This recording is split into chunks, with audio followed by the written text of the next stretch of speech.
Hello मेरे प्यारे बच्चों, कैसे हो आप लोग। आशा है सब स्वस्थ हो, कुशल मंगल हो और अच्छे से अपनी वर्कशीट्स को कंप्लीट भी कर रहे हो। देखो बच्चों, आज हम पढ़ने वाले हैं हमारी worksheet number 61। Read the following story, यानी दी गई कहानी को पढ़िए and answer the questions given below, और नीचे दिए गए प्रश्नों के उत्तर दीजिए।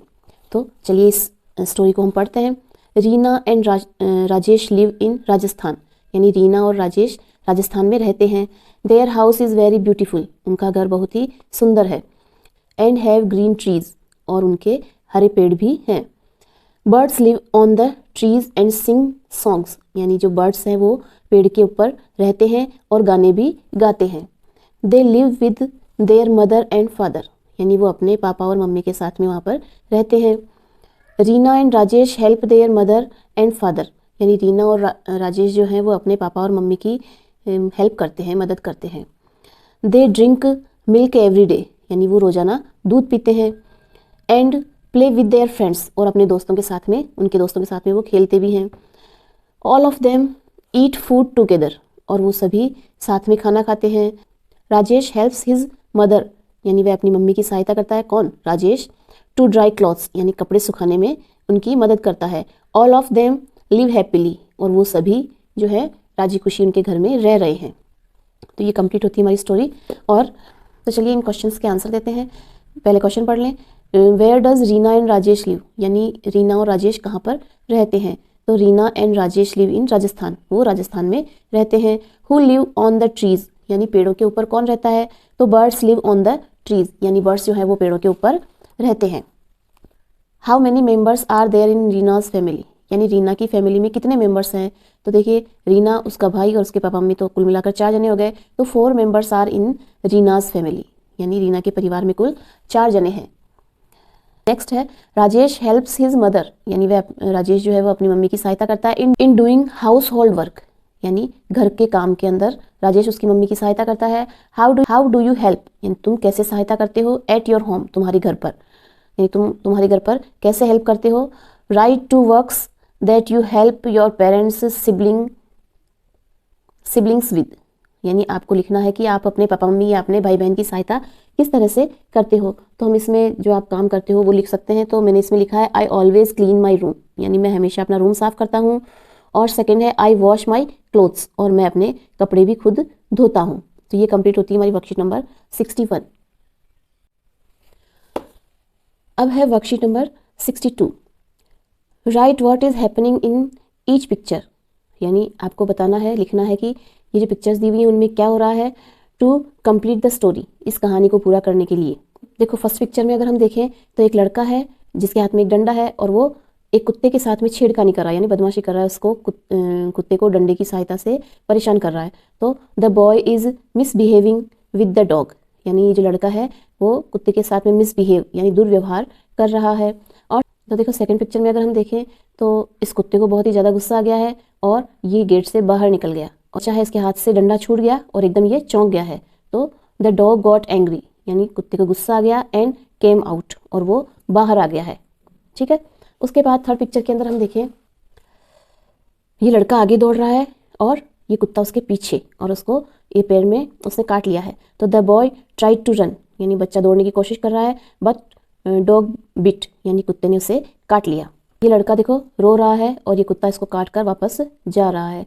द बॉय इज क्राइंग, यानी जो लड़का है वो रो रहा है। After being bitten by the dog, यानी कुत्ते ने उसको काट लिया तो उसके बाद में वो बच्चा रो रहा है। तो देखो ये लड़का इसको परेशान कर रहा था और कुत्ते ने उसको काट लिया और लास्ट में ये रोने लग गया। तो देखो बच्चों, ये एक बहुत ही शिक्षाप्रद कहानी है। तो सेकंड क्वेश्चन है इसके अंदर, right the story together in the box below, यानी ऊपर जो स्टोरी बनी है उसे हमें एक साथ यहाँ पर लिखना है। तो ये जो सारे सेंटेंस हमने नीचे लिखे थे उन्हें हम यहाँ पर लिख देंगे। The boy is misbehaving with the dog, यानी जो लड़का है वो कुत्ते के साथ में दुर्व्यवहार कर रहा है।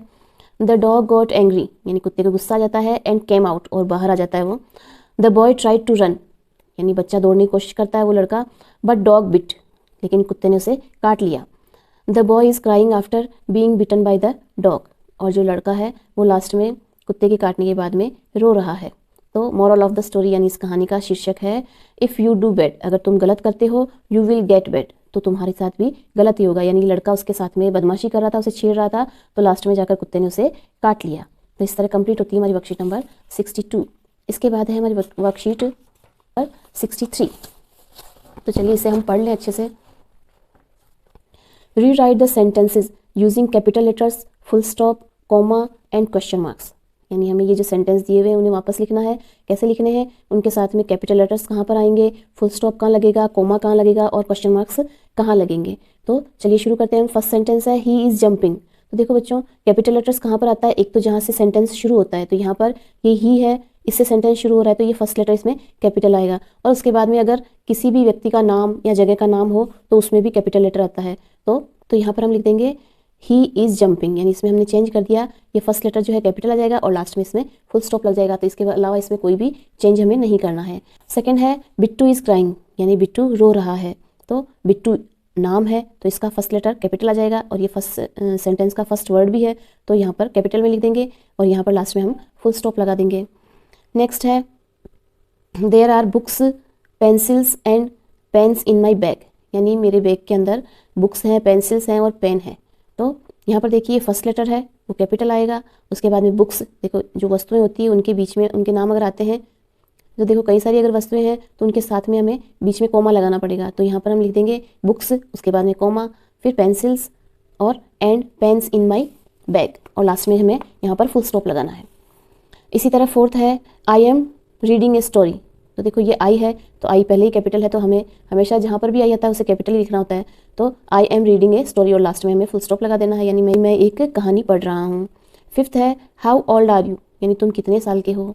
तो हाउ का फर्स्ट लेटर कैपिटल हो जाएगा और लास्ट में ये क्वेश्चन है तो क्वेश्चन मार्क लग जाएगा। ठीक है, उसके बाद में देखिए सिक्स्थ है Shalini is a brave girl, यानी शालिनी जो है वो एक बहुत ही बहादुर लड़की है।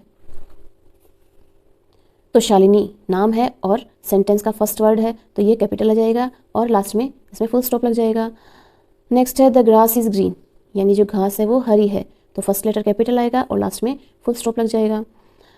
व्हाट इज़ योर नेम, यानी तुम्हारा नाम क्या है, ये प्रश्न है तो लास्ट में हमें फुल स्टॉप लगाना है और यहाँ पर फर्स्ट लेटर कैपिटल लेटर्स में ही आएगा। उसके बाद है और स्कूल इज़ बिग, यानी हमारी स्कूल बड़ी है, तो फर्स्ट लेटर कैपिटल आ जाएगा और लास्ट में यहाँ पर फुल स्टॉप लग जाएगा। इसी तरह Ishita, Bhavika and Preeti are sisters, Ishita, Bhavika और प्रीति बहनें हैं।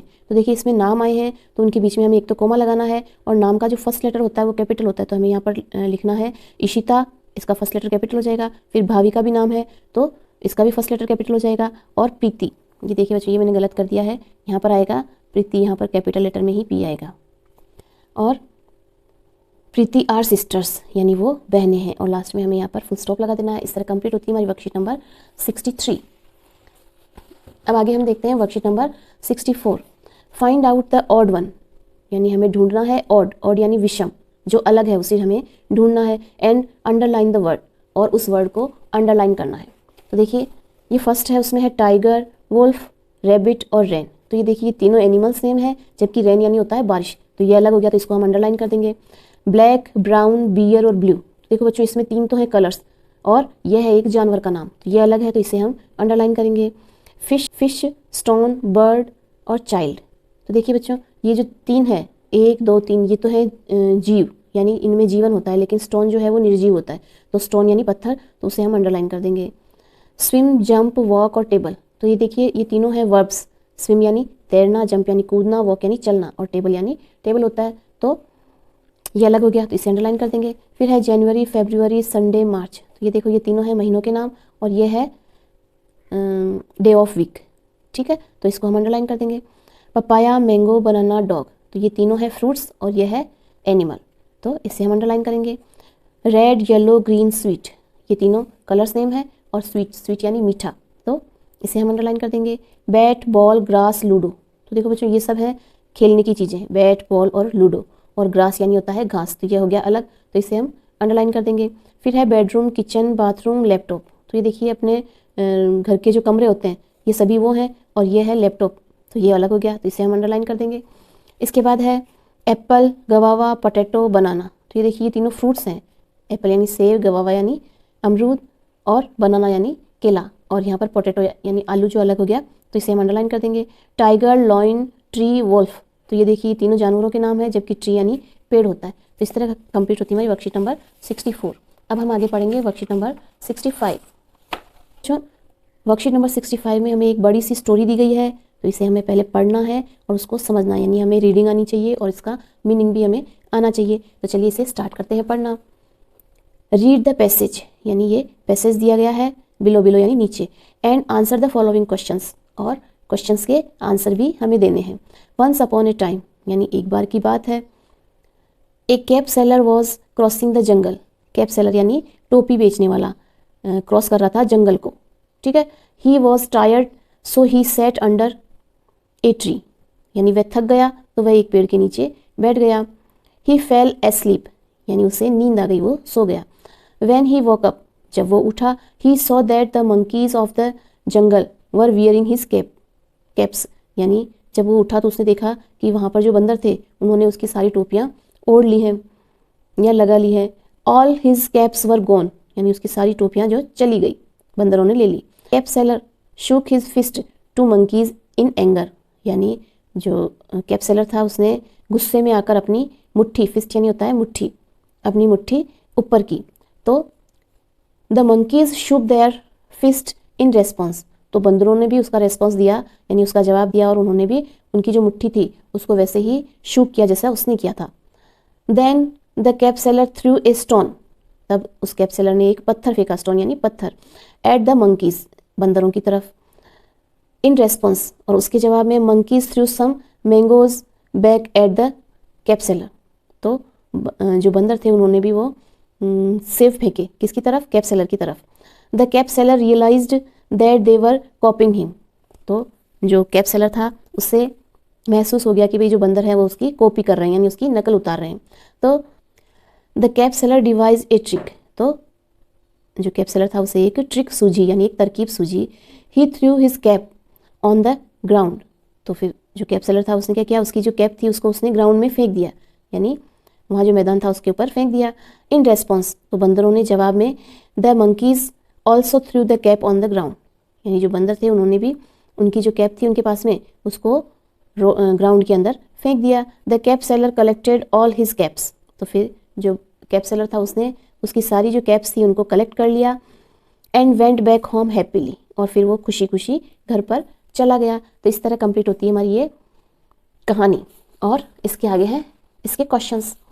आंसर द फॉलोइंग क्वेश्चंस, यानी नीचे दिए गए प्रश्नों के जवाब दीजिए। हु स्टॉल द कैप्स, यानी जो टोपियाँ थी वो किसने चुराई थी, तो the monkeys stall the caps, यानी जो बंदर थे उन्होंने वो टोपियाँ चुराई थी। सेकंड है choose the correct word for describing the cap seller, यानी उस वर्ड का चयन कीजिए जो उस कैप सेलर के बारे में हमें बताता हो। तो वह फूल यानी मूर्ख था, हेल्पफुल यानी मददगार था, क्लेवर यानी होशियार या समझदार था, या फिर हंग्री था, यानी हंग्री यानी भूखा। तो इसका आंसर होगा क्लेवर, यानी वह कैप सेलर जो क्लेवर था यानी समझदार था या होशियार था। Why did the cap seller throw his cap, यानी जो कैप सेलर था उसने उसकी टोपी को क्यों फेंका, तो इसका आंसर है because he realised that the monkeys were copying, क्योंकि उसे महसूस हुआ कि जो मंकी है वो उसकी नकल कर रहे हैं, कॉपी कर रहे हैं। फोर्थ है डिस्कस द फॉलोइंग वर्ड्स, यानी नीचे जो वर्ड्स दिए हुए हैं उन्हें हमें डिस्कस करना, उनके बारे में बात करनी है विद योर टीचर, आपके टीचर के साथ में बात करनी है। And use them in your oven sentences, और उनका अपने शब्दों में तुम्हें यूज करना है सेंटेंस बनाकर। फिस्ट, FIST, फिस्ट यानी होता है मुट्ठी, तो इसका सेंटेंस हम लिख देंगे he held the money tightly in his fist, यानी उसने जो पैसे थे उनको मुट्ठी के अंदर बहुत ही टाइट तरीके से पकड़ रखे थे। सेकेंड है ट्रिक का अर्थ होता है तरकीब। He got his all caps by a trick, यानी जो कैप सेलर था उसने उसकी टोपियों को एक ट्रिक से वापस ले लिया। क्लेवर यानी होशियार। You are a clever student, यानी तुम एक बहुत ही होनहार, होशियार या समझदार विद्यार्थी हो। तो ये कंप्लीट होती है हमारी वर्कशीट नंबर 65। आशा है आपको समझ में आ गया होगा, और अगर नहीं आता है तो आपको इसे अच्छे से पढ़ना है और समझने की कोशिश करनी है। बच्चों, आपको कुछ भी समझना हो तो उसके लिए पहले आपको उसे रीड करना है, फिर उसका मीनिंग समझना है, और उसके बाद में उसको सॉल्व करना है। आपको केवल नकल से काम नहीं चलाना है, आपको अकल लगानी है और अपना काम होशियारी के साथ करना है। Okay, thank you, bye.